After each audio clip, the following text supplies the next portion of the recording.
Starting at the very top of every page is a header. Now if I hover my mouse, we can see an indicator here marking the lines of our header.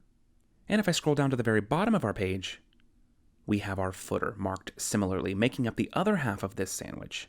The header and footer remain consistent on every page of your site. So if you make changes to it on this page, those changes will show up on every page.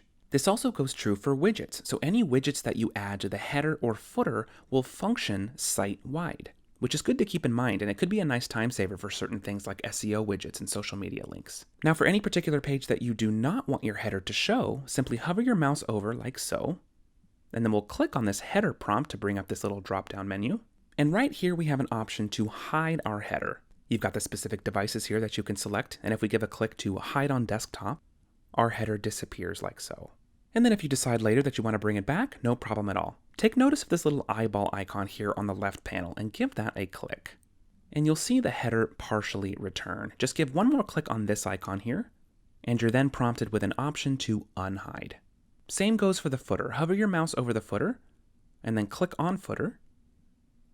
And we're then prompted with a settings panel for the footer as a whole, the top of which has this toggle option here if you want to hide the footer on this page. One more note I'll make about headers. Let's click back into that drop down up here, and let's click on Edit Design. We've got a dense list of settings here allowing you to style up this header any which way that you want. This layout selection here is pretty awesome. If you want to change the structure of it entirely, just select a new one.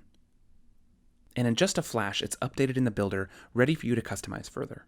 Scrolling down a bit, you've got tons of color settings, shadows, borders, and all kinds of good stuff, followed by a section for a shrinking header. Let's expand this.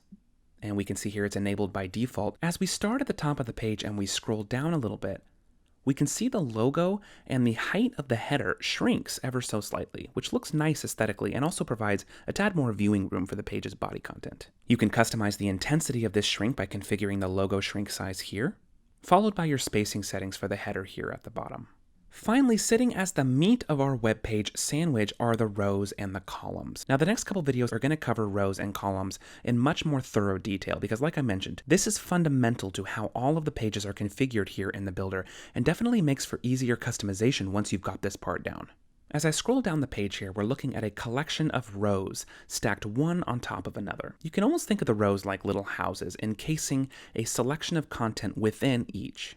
As I hover my mouse, we can see the blue outlines of how much space each row takes up, and we even have a clickable prompt here on the top left to expand a myriad of settings for each row that we're going to cover in the subsequent videos. Now, sitting inside each row are columns, sometimes two, sometimes more, and you can think of these like the little rooms inside of each house. The columns are what enable you to house content side by side within each row with full spacing and design control with each.